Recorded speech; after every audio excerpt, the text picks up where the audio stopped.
but there's something that you can do in each one of those three parts to really optimize your race performance. And we don't mean like try and break 2 hours in the marathon. We mean just have your best effort on that day and finish strong and finish healthy. So, Steve, let's talk about the very first part of this 10 miles. What do you think some runners should be doing in the very beginning of the race? That's great, Annick. The very beginning is actually, I think, the most important part because you can go out too fast and it's really hard to recover from that. But you can also go out a little slow and it's easier to bring up your pace from there. So that first 10 miles is going to be mile 1 through 10. You're starting the start line. You're going over the Verrazano Bridge. And actually, that's the biggest hill you're going to face. The Verrazano Bridge be mile 1 up a big hill. It's the biggest hill, but you're also not going to even notice you're on the biggest hill. You're going to be excited. You're going to be the cannon just went off. This is the only sporting event in the world that I know of that starts with a cannon. So be excited about that. Frank Sinatra is going to play for you. But you're going to watch your pace. That first mile is not your best mile ever. It's okay if you get boxed in there. Go with the flow. Enjoy the scenery. Look to your left. You're going to see the lower Manhattan skyline. Look to your right. You're probably seeing boats with water cannons. Enjoy that moment. Avoid, weaving around runners during the course. You're going to head into Brooklyn. You're still conservative. We're still enjoying the run. We're still trying to get into the rhythm. Our RPE, maybe around a 6 or 5 or 6 out of 10 here. We're not racing yet, guys. Within this first 10 miles, we're taking it easy. 4th Avenue, a lot of people do try to make up time, maybe from the slower times on the Verrazano Bridge.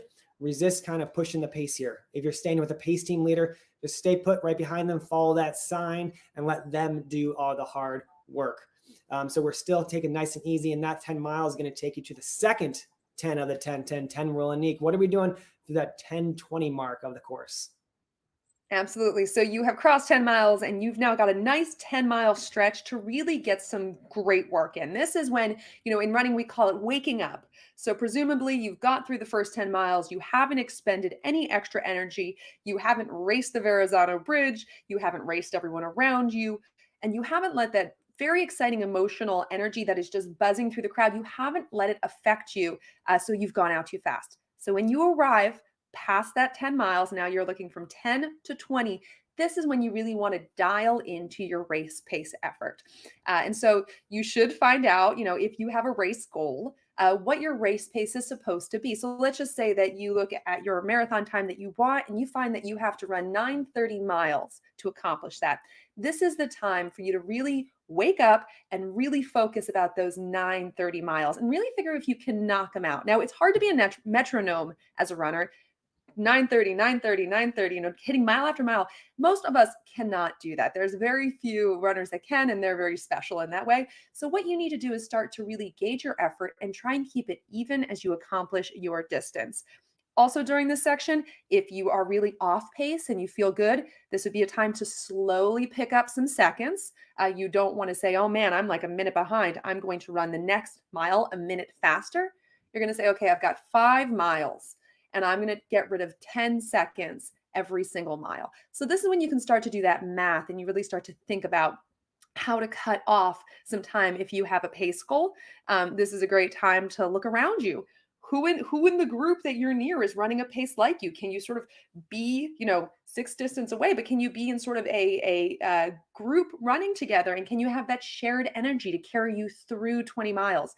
So this is when, you do have to realize, you're going to start to fatigue, but you really have to double down on the pace you want to hit or what your goal for the day is, right? And this is when you have to make it happen. So it's a very exciting middle part of the race.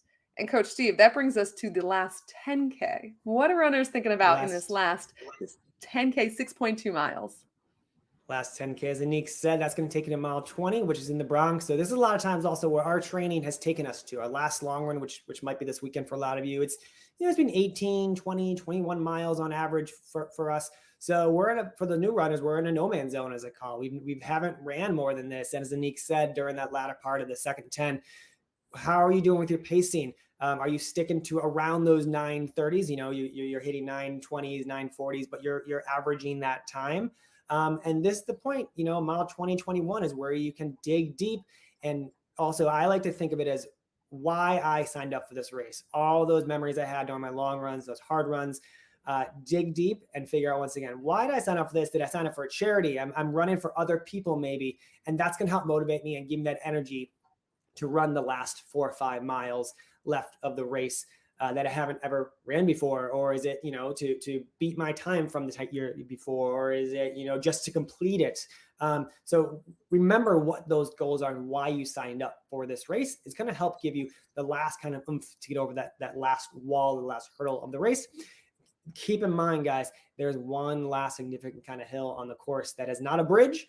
It is just a hill on Fifth Avenue, coming back in Manhattan, about 110th Street. You're going to feel it, but as we said earlier, you're not a metronome. So that 9:30 pace that Annick brought up earlier, it might be a 9:45 going up that hill.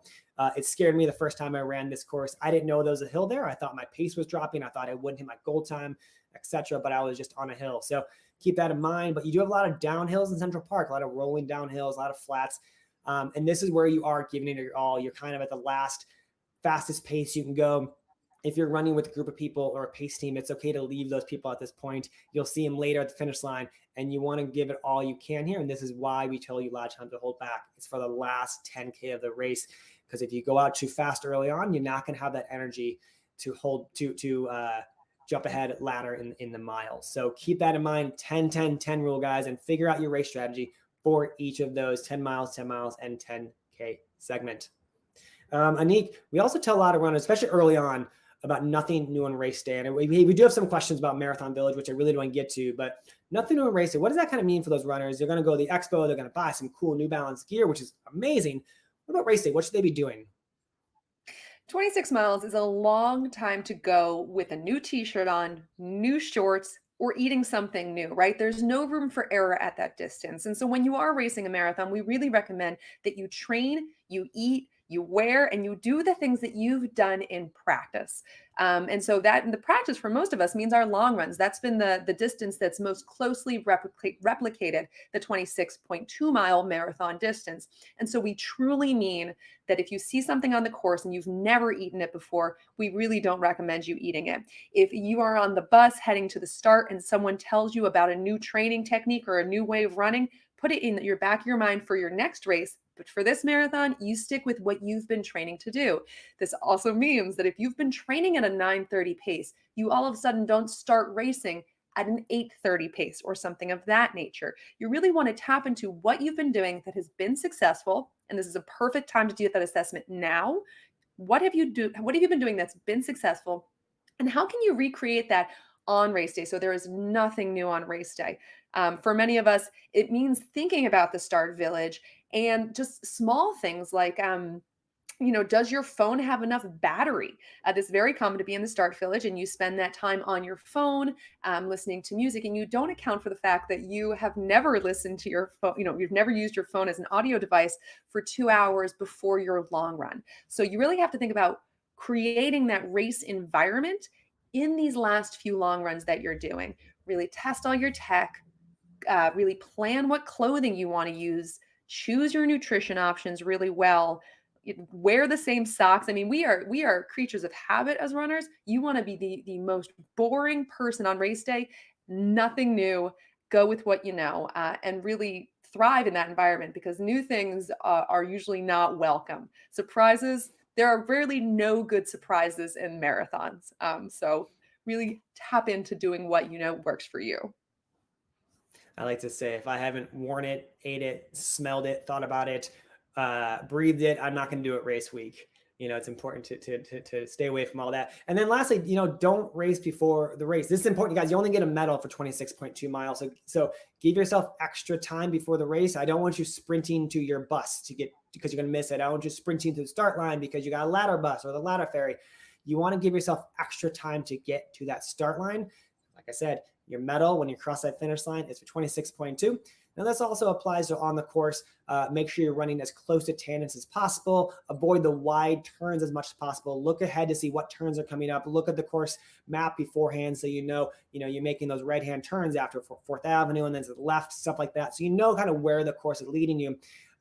Try to get the 26.2 as much as possible and avoid racing the morning of before the race.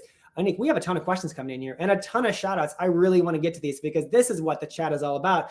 We're going to get some shout outs here. We have Jassy says, hi, my kids are joining Jamboree TCS. Jassy, thanks for writing for us. Janira coming in from the Bronx. We have Raquel from Long Island, New York. Raquel, thank you so much for joining us. We have Sanja from Croatia and Oral from Queens, New York. Guys, thank you so much for joining our chat. It's really cool to see you all. Let's start off with questions. Annick, I'm going to toss this first one to you. We have Jolie. Any tips for how to manage the time waiting before the race at the Marathon Village? A really good question. You talked about the phone. So talk about what we can do in the start village. Yeah, Joelle, you're going to want to be very thoughtful with this time. You're going to want to think about what it is you need to accomplish. And that usually means getting there early, staying warm, having something to eat, and not being completely bored. And so you're going to want to actually break down each one of those. There are Goodwill donation bins as you get to the start line. So many runners bring sweatpants that they don't want anymore, and they'll donate them. So staying warm is super vital on marathon morning. When your body shivers, you're actually expending energy to keep your core temperature elevated and your body in homeostasis. So if you do not have extra layers to stay warm, your body is going to spend that hour, 2 hours that you're in Staten Island shivering, and you're going to be that much more fatigued when you get to the starting line. So really think about being warm and donating that clothing as you're walking to the starting line. You can actually throw it in the bins. It's one of my favorite things about the marathon, unexpected things. You see the clothing shooting off the sides as people throw it into the Goodwill donation bins. That's something you can do. If there's something you need to eat, bring it with you on race day. Make sure you're well packed and you have the food you need to eat. So you are eating something in that 2-hour window before the race. 26.2 miles is a long way to go, and you do want to have some nutrition with you. You want to have breakfast, and so make sure you've got the hydration you need and the food you need. And then entertainment. Think about what it is that you need to do to pass the time. So as I said, if you are listening to music, make sure you have like a little backup phone charger if your phone is not able to hold a charge for the whole day and that whole distance. Are you reading a book? Are you ripping out a chapter of a book? I used to carry around like a piece of the book of like a cheap paperback. And so it didn't matter what happened to like those 20 pages that I was reading as I was trying to relax. You're going to want to find a place in the start village in your color, and you're going to want to really just chill out, relax, and have a good time just enjoying a calm morning. So as calm as you can get yourself, as prepared as you can get yourself, that's what you're going to be trying to do on race morning. If you need to find the restrooms, the good news is we have restrooms for 50,000 people, but only 35,000 people are running. So we're going to have a lot of restrooms at the start, but just find a place to chill out and relax and think about what you need to be your best in that morning. But I love that question. Steve, we have another one. Yeah. This is from Yassi. One of their friends ran London, Chicago, and now they're going to run the New York City Marathon. So that is 3 big marathons in a very short time based on how the calendar is this year because of the pandemic. What are your suggestions to him? And I'm going to add the caveat for how to approach the New York City Marathon. Oh, well, first off, congrats to your friend for running London and Chicago almost back to back. That's a really hard feat. So hopefully your friend, there's very little backstory we have here, but ideally what I'd want, if you asked me, maybe 2 months ago, what the strategy should be, I would say pick one of those as your goal. London is nice and flat. That's the first one. Maybe that was a goal race for your friend. So hopefully that was at A effort. Your friend maybe went for a goal time, PR, or something like that. So ideally, then the other two, so Chicago and New York, were more recovery runs, fun runs, sightseeing runs. So that's what I'd advise for New York City. It's a sightseeing, enjoying the course, enjoying the 5 boroughs, enjoying the energy, the atmosphere, trying to knock off all major 6, one of those things. You're not racing out there. There's a lot of people this year that are doing all 5 majors in a row, and they're not racing those as PRs out there. All of them. You would have no time to recover. So we want you to be healthy out there. So hopefully, because you had no time really to recover from Chicago to New York, it is a long run for your friend. It is a celebration run. It is happy to be there. So enjoy it. Hopefully your friend can enjoy the race out there and enjoy the atmosphere. Maybe turn the watch upside down, put it in the pocket so they're not paying attention to it. Follow a slow pace team leader that, once again, it's a long run for your friend. So hopefully that answers the question. Annick, we have a second one, similar question from Francisco. I think it kind of relates to it, but a little more of a gap. Just ran Boston. What can I do to be ready for New York City in 3 weeks? So only one race, unlike our friend earlier with 2. So going from Boston, 3 weeks later, New York. How do we approach that? Is that different? Number one, congratulations on racing on Monday. Very exciting. I hope you are feeling rested and recovered. It really is going to be akin to what Coach Steve was sharing. You really want to view New York City as a wonderful victory tour. Having two marathon distances back to back, even within 3 weeks, is very tight turnaround for full recovery. Now, we have professional runners like Shalane Flanagan who are out there who are running all the world marathon majors in under 3 hours, back to back Chicago, back to back Boston. And with someone like Shalane, it makes you think that you can really do optimal efforts that close together. The reality is, Shalane is running around, 240. 2 hours and 40 minutes per marathon these days, but she's a 220 marathoner. So even for Shalane, she has to slow down. So the lesson she's teaching us that is if you have two marathons very close together, either a day apart or 3 weeks, you have to slow down for your next marathon. Your body does take time to recover, and it's very hard to do tight turnaround back to back efforts. So, really view New York as the best, the best tour of the city that you will ever get. It's an amazing 26.2-mile block party. And I love, Coach Steve, that you said turn off the watch, turn it upside down, put it in your pocket, really tap into how you feel that day. Maybe you'll have a really fun, strong run. Maybe you'll need to back off the pace, but really listening to your body as you are racing is one of the ways to keep you healthy, keep you safe. What we really are recommending as coaches is not going to the well for a second time in only a month. You have to really preserve your energy. So good luck with that double. Super excited to have you with us.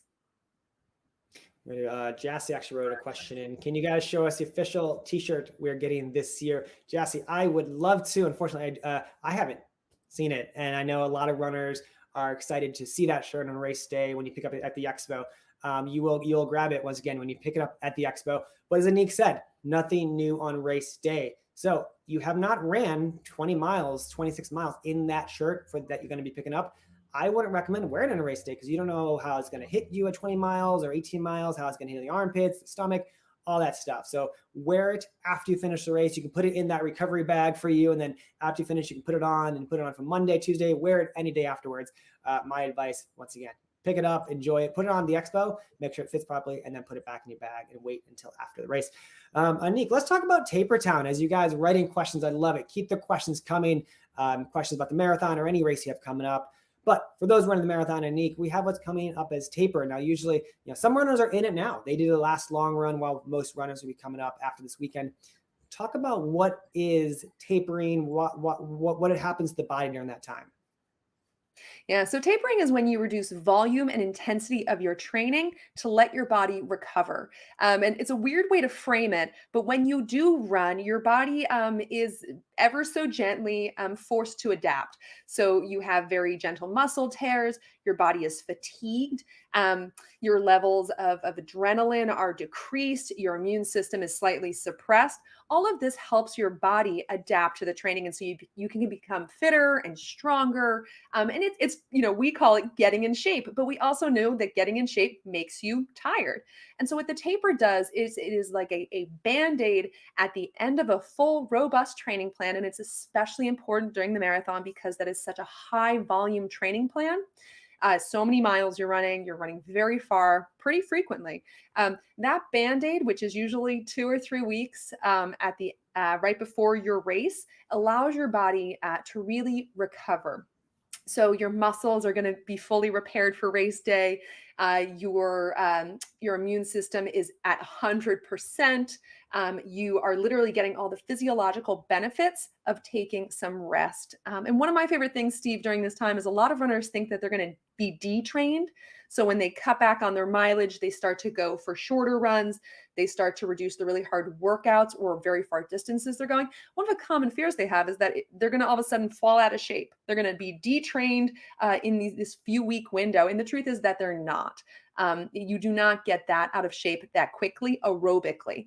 So for our big aerobic engines, which fuel our endurance running, that takes a little bit longer to get out of shape with. So really trust that, taking some easy days before your race, for some runners, it can be easy weeks leading up to the race and slowly bringing down volume and intensity. That really can benefit you on race day because it'll make you 100%. You'll be fully ready to go, and your system will be able to then manage the load of the marathon that much better. So I'm a big fan of tapering. Coach Steve, what are your feelings on tapering? I'm gonna think you're thinking the same as I am. Thinking the same as you are, Nick, but I think it's important, I just did a chat, I think last week maybe with Jared Ward, who's a lead athlete, Olympic, marathoner, and he was kind of talking about how there's a lot you can do to actually hurt your marathon in taper weeks, but there's not a lot you can do really to help it. So your training is pretty much done 2 weeks out from the race. You can't really get faster in those times, but you certainly can get slower due to injuries, overtraining. A lot of runners will try to make up mileage, make up times. Oh, I missed that 5 miles from a few days ago. I'm just going to add it on here. You want to avoid that. And Jared also said something interesting. He was saying how most people don't taper enough. And so if you're questioning, should I add a mile here or should I go home after this mile, pick the easier route for this time? Throughout your training, you always try to do more. Maybe you try to go hardest on your long runs or your tempo runs. After taper, when you're tapering, do the easy route. We're giving you the time back to give that. And now you can also focus your energy into relaxing, recovering. You now have time to binge watching Netflix shows because you don't have a long run on Saturday morning, or your long run is 10 miles compared to 20. So enjoy the rest that you're getting now. You want to really feel like you're a caged animal at that start line. You want to feel that once that cannon goes off and once the Frank Sinatra is done playing, they're going to open that door and you are ready to go because you're so energized and you're also just relaxed and you're ready to get that run in. And that's the good feeling. So if you're feeling that during taper, you're in the right spot. Yeah, Annick, we have a few more questions. Go ahead. Yes. Oh, no, I was just gonna say, and if I think it's a very common thing that we have to say with taper is that everyone responds to a taper slightly different. So some people do a reduced taper, they start to cut back on their distance and the volume, and they have so much good energy now, right? They're feeling that good vibe of not training as hard, and they feel great. A lot of folks get what we call the taper tantrums, which is your body is used to expending a lot of energy for training, and now that training is gone, and your body sort of doesn't know what to do with itself. So it can also be for some runners a period of heightened anxiety. They can feel edgy. I used to have a college teammate who was downright not nice to be around. So we would give her a wide berth right before our taper happened because we knew she'd come back to us the minute the race was done.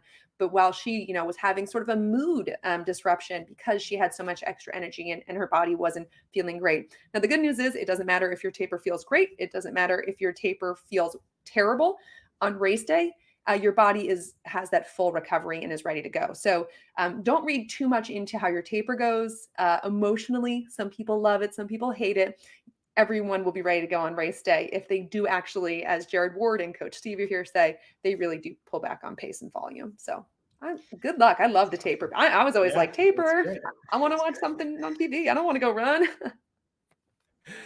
We have some great shout outs, guys. As I said, as I read these shout outs and questions, if you have training questions, please put them in the chat, whether it's marathon related, tape related, or otherwise. You're doing a local 5K and you have questions, put that in the chat. We're going to answer them. And we have a few shout outs. We have Jackie writing in from Tulsa. Hello, Jackie. We have Dawn from New Jersey, which is where me and Annick are. So hello, all New Jerseyans here. What? She is starting to get excited. That's awesome. We have Chang's just saying hi, and Jeffrey saying, I feel great and ready to run New York City public streets. And I am excited for you as well. Questions are coming in.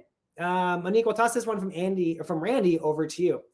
Randy asks, are there problems with your Garmin getting a good signal during the race? I heard that there are pacing issues at Chicago and other races, his first time at New York City. So talk about kind of the Garmin signal and maybe some issues with that if there are any. Yeah, so a lot of runners do have a fine time getting their Garmin signal, but it is a saturation issue, and this also applies to cell phones, right? We will say up front there are cell phone saturation issues at the finish line. So many people, typically when it's a crowd of 50,000 people coming through, it's not uncommon for cell phone signals to be a little mixed on race day because you have such a concentrated group. It's like anytime you have a concert and everyone's got a cell phone. Garmin typically can work, but we do recommend that if you do have a phone on you, you also have your phone doing a recording as well. For example, Strava has the capacity for you to push start and to get that data.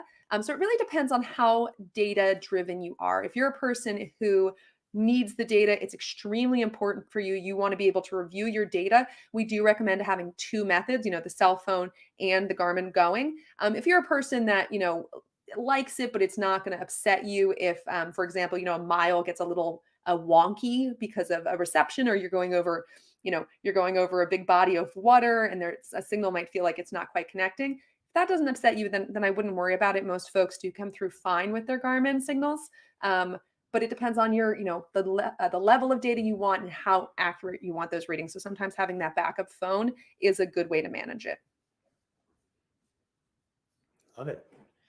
We have a question from, I'm going to pronounce this incorrectly, sorry, Fady. Chicago was kind of hot and humid, and Boston was very humid. Yes, it was. I heard a lot of friends out there running those two races. Any good advice on race day if the New York weather is very similar to Chicago and Boston Marathon? So thankfully, we are later than those. So we're in November, or long time in November this time, November 7th. So we're already a week in November. Think about average temperature for the New York City Marathon is 54 degrees Fahrenheit. So that's the daytime temperature. Now we're running at 11, 12, so that start village is usually, as Annick said earlier, is pretty chilly. Sweatpants, sweatshirts, sometimes sleeping bags, sometimes heat sheets from other races, you name it, cardboard boxes to lay on the ground so it produces a little bit of heat, whatever you need, because our goal is to stay warm actually. But for the actual running, a lot of people also might start off in that sweater and then toss it by mile 2 because they've warmed up. So you want to be versatile in what you're wearing. Usually humidity and heat aren't an issue with the TCS New York City Marathon. Now, there have been years where it is warm. There have been years where it is extremely cold. And that's also why we recommend during your training to run in various elements. So if it's raining, do your long run. If it's super warm, do your long run. If it's cold, do your long run, so you know what to wear. You can prepare for it. But you just see, once again, if you look at photos from past races, you mostly see shorts, t-shirts, singlets, capris, stuff like that, where it is one layer of clothing in the majority of the mile. So usually humidity isn't something we deal with for the New York City Marathon just because it's later in the year. But keep an eye on that weather. If you're traveling, bring multiple outfits so you have something for 60 degrees and humid. You have something, but also bring something for 40 degrees, 30 degrees, and chilly just in case, and windy maybe as well. Just you have something for all scenarios. Annick, what about you? What is your take on that? And I would say humidity really is moisture in the air, right? And so as runners, when we sweat, our sweat touches our skin and it evaporates. And that is like really efficient sweat production. You get a nice glisten of sweat, the sweat evaporates, your body is cooled by that evaporation. The problem with humidity is that the sweat can't evaporate because the air is already full of moisture. So that evaporation, that cooling effect is sort of hindered. You don't have the same capacity to cool your body. And so when you are running, it can actually feel like very challenging. It can be cool humidity too, but your body is actually having trouble with the evaporation due to the moisture in the air. So 2 recommendations is recognize that your body's having a hard time sweating. So you have to drink more fluids. You have to be hydrated. Even if it feels a little like that cold humidity, you still have to be well hydrated. And you need to have some way for your body to evaporate sweat. So, if you're wearing a lot of layers and it's humid, your body's really now doubly challenged with that sweat evaporation. So make sure you're not wearing very heavy layers and you're not completely covered. So your body does have the best chance for sweat production and evaporation to happen. But humidity is one of those weird ones that, as Coach Steve said, you have to practice in those conditions. And then on race day, you have to adapt. And we do recommend drinking more and then making sure you're not heavily covered up. Your sweat can really evaporate as best it can in the moisture thick air. But come on, really beautiful weather. I love New York in November. I think we always have the best. I'm a little biased to New York Roadrunners. I think we've got the best place in the race calendar. And I've been out there for so many years, and every day, even when it's drizzly and rainy, it's still a wonderful day because it is not 90 degrees. So that is why I think we've got the best marathon. One of the reasons. I ran some of those marathons. Chicago when it was super warm out. Spring racing it's super hot out. It's not fun. And I've been to our races past 7 to 10 years, and I haven't had too many bad weather days, which is really good compared to many cities. So enjoy it. Look at the weather about a week ahead of time. If you're traveling, pack multiple outfits so you know what to wear. Really good question from Jassy, Annick. And now with this question, keep in mind we are not doctors. We're going to give our coaching advice here and what we've heard from doctors. But for this question, once again, just keep that in mind. So Jassy's asking a question: is it okay to take ibuprofen or any painkillers night before the marathon? Maybe Annick and I might have different. I'll see what Annick says in a second. My view on this is, consult with your doctor. If you're trying to, take it to hide something, I want to figure out what you're actually hiding. It is not, if it also has some kidney issues if you're taking just to as a precaution. So you really want to avoid it if you really don't need it, and if your doctor hasn't prescribed something for you. If it is, once again, a precaution, figure out why you're taking it and figure that out before you take it. It's almost like a Band-Aid before the run. So I would advise, I've never coached anyone and never advised anyone to take ibuprofen just as a precaution, because there's really, once again, no reason to. But if you're also trying to prevent something from coming, maybe you have a constant knee injury, figure out what's going on with your knee so you don't need the painkiller before the marathon. Annick, what is your take on this? Absolutely. It really depends. It's the sort of thing that if you have taken it in the past for very specific things, I'm thinking about menstrual cramps or discomfort that you might be experienced leading into, this is for all runners, leading into the race, that might be a reason why you've depended on it in the past, or you have a headache and you've treated it that way.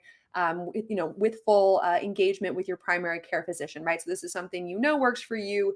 You've worked with a medical doctor, and it's something they've greenlit. But as coaches, what Coach Steve and I are saying is just don't take something preemptively.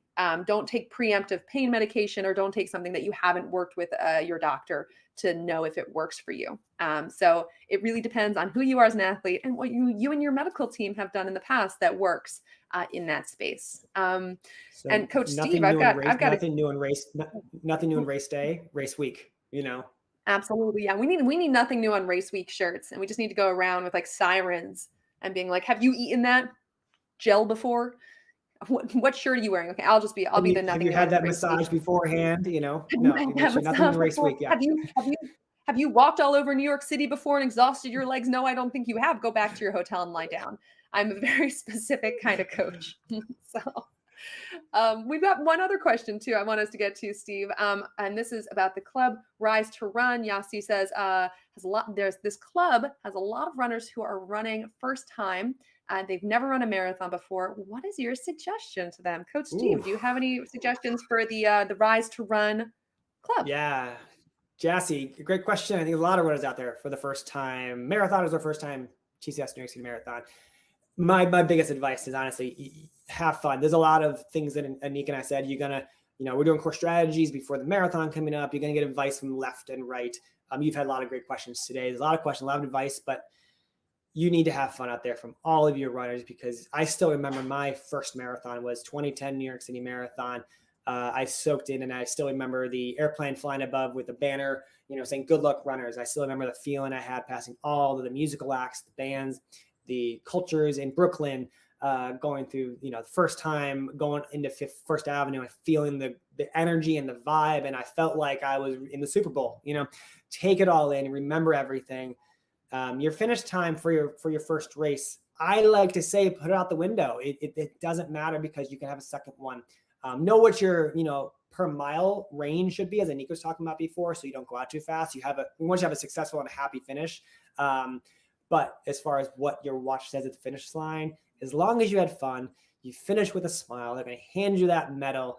And that's the feeling of you accomplished something that maybe 6 months ago you didn't think you could ever accomplish, is a feat in itself. So that's my biggest advice for anyone who running their first New York City Marathon. Annick, what about yourself? Do you have advice for these runners? Absolutely. It really is. Every time you do a new distance, it's a PR. So congratulate yourself on already running a personal best at that distance. And just really get the best experience you can. Tap into what feels fun and exciting about the race. And as Steve said, be really cautious about giving too much energy, both physical and emotional energy, too soon. So you can really just have a wonderful, I call it the best tour of New York City. It's on foot. It shuts down the streets. Very, very infrequently do folks get to run on the Verrazano Bridge or cross it. Do they get to shut down these massive areas of the city and get this amazing tour? And so I love it. Just have fun with it, and really just make sure you preserve energy in the beginning, so you're not just too excited and you go out and you sprint and then you're at mile 15 having a really not fun time. You want to finish arms in the air in Central Park, feeling ebullient and excited and thrilled. And so preserving energy and slowly expending it over the course is the right way to do it. Now, I just want to Love do a it. follow up for Francisco, who was talking about running Boston and then New York City. Mm. And they said they were tired after Boston, but they were using it as a training run for New York City. And so I would say, for you, Francisco, it's really going to be about how you feel on race day. You're just a couple days out from Boston, and it's really about how quick you can recover. So if you find yourself in the week before in New York and you feel fantastic, maybe then you can go for it, right? And by go for it, it means do more of a goal race because you were maybe holding back during Boston. So it's going to be closer to, as you get closer to the start of New York City Marathon, you can make more of a determination about how much effort you'll be able to give that day. But just congrats on the double. The double is like the real exciting part here. And the thing to celebrate is those two awesome experiences, not prioritizing maybe one over the other or expecting a PR from either, just really getting an awesome, unique double under your belt. Love it. We have a question from Scott. Is it a bad idea to run with earbuds? I love this question, Scott. So my advice is, if you're used to training with music or listening to something, bring it with, maybe put one in that ear, but I want you to also experience the sounds of New York City, because as Annick said, and I said earlier, the city comes alive for you. And I don't want you to miss out on that part of the course, because this course really brings in all 5 senses, and hearing is part of it. Not only hearing the spectators and the people cheering for your name, but also, once again, it's 35,000 people out there. I want you to hear if a runner behind you is saying to pass on the left. So bring it with, bring one with. Keep in mind, if you're using your phone to listen to music, you're also tracking yourself on your phone. Your battery may drain faster. So maybe have a spare battery, in your bag at the finish line, or a family member have it at the finish line to charge your phone afterwards, because your battery might drain a little faster because you're running, 3, 4, 5, 6 hours out there with so many things happening on your phone at one time. But if you want to use headphones, it is allowed. Just please, maybe I'll just wear one of them if possible. We have a question, once again, not doctors for this one, Annick. So we have a question from Justin. He has an injury, anterior tibial tightness during long runs. How to avoid it? Sometimes occurs during long runs and bridges. This one, Yeah, I think, I is love this one. So a little tricky. Yeah. yeah, so your tibialis anterior is that sort of fleshy part of your shin bone. And so it's the front of your shin. If you think about shin splints, sometimes this is where the pain comes from. And for some folks, it can get tight. Now, what Coach Steve was saying, and I cannot back it up enough, we're not your physical therapist, so any information we could give is not specifically for you. We can give general theme information, and one of those pieces of information is really partner with your physical therapist. But for the tibialis anterior, this portion of muscle that you have, it does get tight on folks. And what you can do is you can do some general stretching. If it's not painful but tight, right? That's the distinction you're looking for. If it's pain, you stop, you go home, you see your physical therapist, you get on a care plan. If it's tight, general stretching of the lower legs can sometimes help relieve pain in that sort of area. So you want to think about stretching your calf muscles. You want to think about up chain. You want to think about stretching your quads, which are your thighs, or your hamstrings, which are the back of your thighs, and your glute muscles, which is the butt and all the butt muscles that you've got going on. So general stretching can sometimes relieve that tightness that occurs in one part of the muscle, and you need to have that pain dissipate. Also think about what footwear you've been wearing. If you've been running in shoes for 300, 400, 500 miles, is it time to get a new pair of shoes? Sometimes the lower leg muscles, like the muscles around the shins, the Achilles tendon, our knees and our back, sometimes they do inform us that our shoes are a little too old. So if it is time for you to get a new pair of shoes, just put that in your mind that you might have to swap those out. But sort of general themes of what could maybe aid, but physical therapists really are the best because they'll work with you specifically. So even if it's coming into the marathon, I wouldn't hesitate to work with a physical therapist during this time. I'd really get in, see somebody, and they can help you with a very specific issue that you're working through. But good luck. A really good question from Sarah. She says, what is the recommendation on grandstand tickets? Is it recommended for visitors from out of town who are coming to see someone run the marathon? Is seating assigned? Do ticket holders have to stay there? So a lot of good questions about grandstands. So grandstands are available to purchase right now. So the interesting thing, the unique thing about the New York City Marathon is if you do not purchase Grandstand tickets, your family, your friends won't see you actually cross that finish line. So they'll need to purchase the Grandstand tickets. So it's good for visitors and also locals. If once again, if your husband, wife, kids, friends want to see you finish the race, they can purchase ahead of time. You don't need to stay there the whole time. But you have to kind of work with, if you think you the runner is going to finish the race, at around 3 p.m. because that's the math you figured out per mile. Your family can show up 2:30 and hang out, and then once they see you at 3 o'clock, 3:05, maybe 2:50 because you came in fast, they can leave. I recommend, once again, there will be NYPD screening. So make sure your family has enough time to get through the crowds. It is not assigned seating, so you kind of come in, sit down, you wait for your family's tracking you on the app. They see you coming around Central Park. They'll keep an eye out for you, then they'll see you and they can leave. So just give time for your family to come in. And so that they're not blocked out by NYPD screening, and all obviously lighter backpacks, if no backpacks, ideal, so that they don't have to take time scanning those backpacks as well. Annick, have you ever had family or friends sit at the grandstands on race day? I have, and they they were so like, it was my friend visiting from the Dominican Republic, and he really wanted to see his friend cross the finish line, right? And so Charles got these tickets and then just didn't leave enough time to actually get to the grandstand and get in the grandstand. And so they were, super enterprising. They thought they were going to see Anthony on 6 different parts of the course. I think they only were able to see him at 3, which is still a tremendous amount.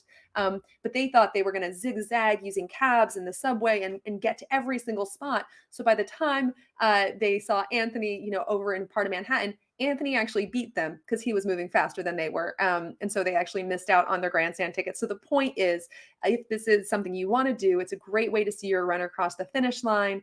But just be aware that you have to leave a little bit extra time. They can't physically beat you on foot because you'll miss them. And then just know that when they finish, you can't meet up with them right on the other side of the finish line. You have to exit the park from your exit. They have to exit the park from their exit. And we recommend having a meetup location a couple blocks away from Central Park, so you're not trying to meet up in a crowd when that cell phone service is saturated. So I'd say, really look for 2 or 3 blocks away towards the other side of the park, actually keep moving away from it and not deeper into the park. So try and find a meetup location like a cafe or a restaurant or something like that. So if cell phone service doesn't work, you can meet up after you've seen them in the grandstand. So it really is personal preference, your choice on that. I know if I'm seeing people, I want to see them on the course. And for me, the finish is less important. But it is your preference on that. We have a question. All right. Yeah, go for it. You want to take that? All right. We have a question from Tanya. I have to cut, unfortunately, an injury one.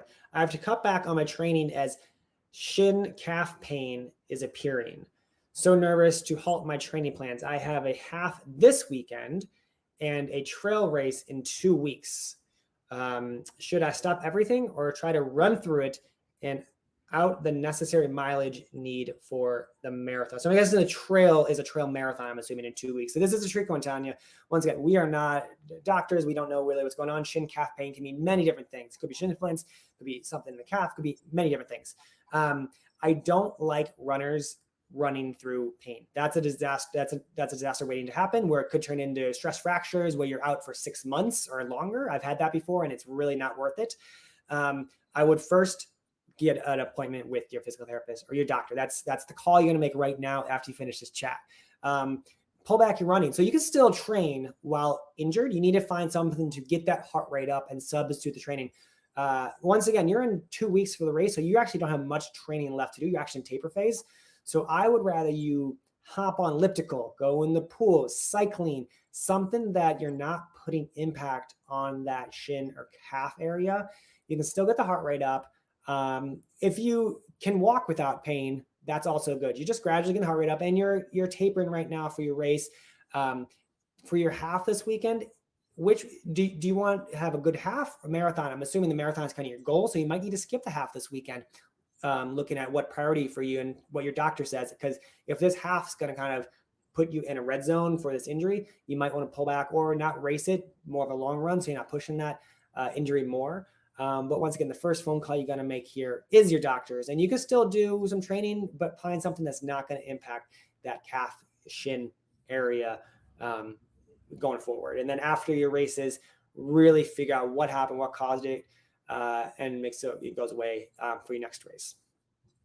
I love that, Coach Steve. It's live to fight another day. It's the live to fight another day model of not running through pain. Pain is the key word here. And you've just got to listen to your body. There is no, it can only go, it can only be dangerous in this moment, right? To just push through. So really good sound advice about calling a physical therapist. I have one for you, Coach Steve. What do you got? And it's about, this is from Greg, and Greg says, I'll be running at a conservative pace, but if there's a section of the course to push the pace faster, where would you suggest? Or should Greg just save it for miles 23 to 26? I love this question. This is a great question, Greg, because you're kind of thinking race strategy, which I'm not sure if you listened earlier. We did talk about race strategy earlier. So if you just joined us, welcome. You can rewind a little bit later and check out Annick and I kind of did break down the course. So we think about the course in increments of 10. So 10 miles, 10K. Those first 10 miles, you're really taking it easy. You're getting settled in the pace, the crowdedness. You don't want to push the pace too much early on. My recommendation, if you're feeling strong, is that last 10K. So you said 23, 26. You can even, once again, if you're feeling good, even 19, 20, depending on how you're feeling, how your training went, and what your goals are at that point. It's very individualized per person. There's no point in the course that I'm going to say go now for everyone, unless it's mile 25, which is obvious. That's where you kind of all out right there. But you're going to see how you feel in those last 10K. It might be mile 22. It might be mile 23. But that's kind of where I would say, look at your watch, look at your goals, and feel free to leave the pacer or leave your people you're running with and try to catch people. I always like to almost put a lasso around a person in front of me and gradually catch that person, and then lasso the next person and gradually bring them in as well. And kind of good way to stay motivated out there and just pick up the pace gradually. But you do want to, once again, if you pace yourself properly, you should be passing people at that point in the course anyways, because you went out conservatively, unlike many runners who will be going out super fast and they're going to lose a lot of energy in the latter part of the race. Annick, great question from Anne. We'll kind of toss this question. She says, hello, I have a 22-mile run this Saturday and then an 18 and 12 in my schedule.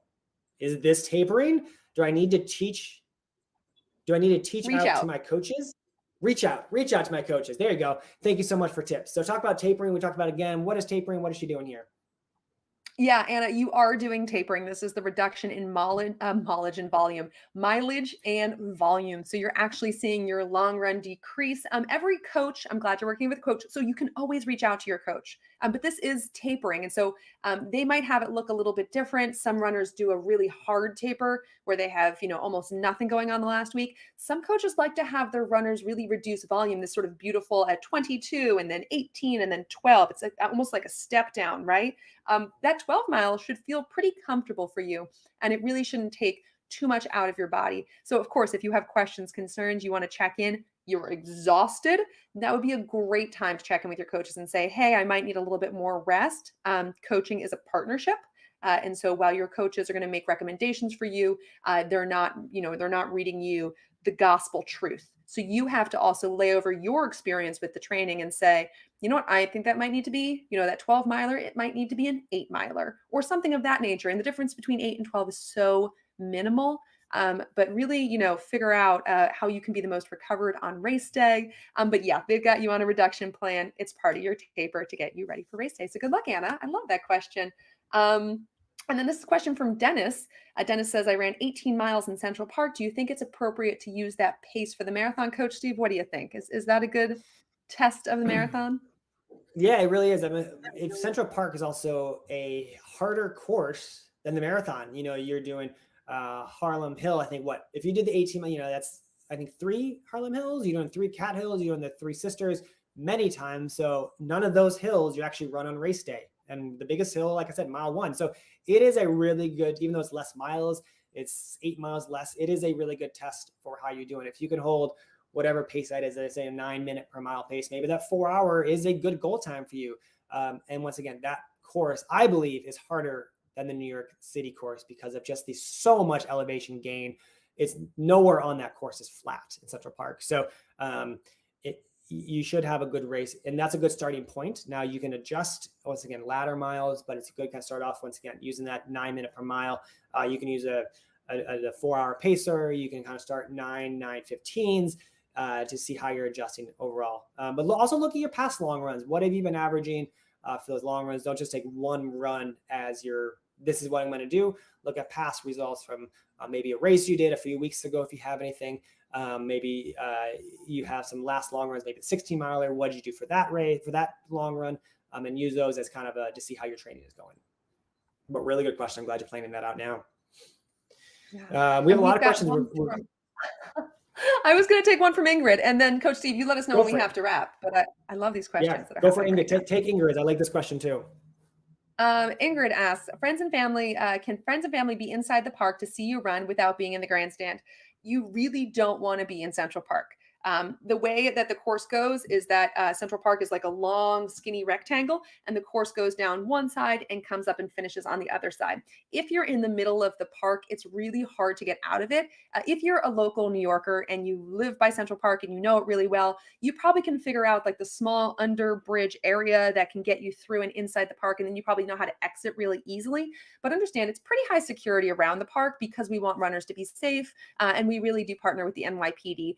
So often what happens is friends try and get inside the park and then get stuck trying to go out the other side. So what we really recommend is staying outside the perimeter of the runners. So if you were in the park, you would be inside the running course. We recommend staying outside the running course, not ever on the running course, obviously, but when we say inside the running course, we mean that, you would be in sort of the center of where the runners are running down, the center of the U, if you will. We recommend staying on the outside of the U that goes around the lower part of Central Park. So you can see them here, and then you can jog on over, and then you can get them over wherever they've finished. So stay on the lower part of the U and don't go into Central Park. It can be very twisty, turny, and a lot of security barriers. So that's my recommendation. I get lost in Central Park, and I've been there many times, so you never know what you got to find on race day. We have, I think, a last question coming in here from Blair. Blair says, if you ran Chicago 3:16 finish time, great job, this week, and we'll be running New York City next month, is 12 miles the longest distance you should run in between?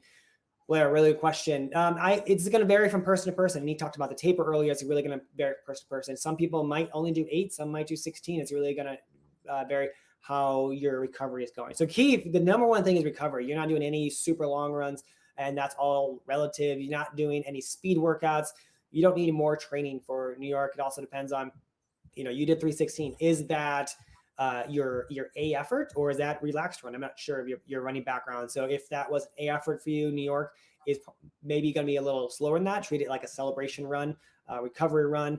So yeah, I think once again, if I'm taking this at face value, 12 miles is great for in between there. You don't need more than that. You might need less. I'm not sure how you're feeling. You still, no matter how you're feeling though, you still do have small microscopic tears in your muscles that you need to recover. So it might be, a little bit of running and a little bit of cross training. So maybe you're doing 8-mile running and 4 miles cross training on the elliptical when you get home or at the gym, wherever you can.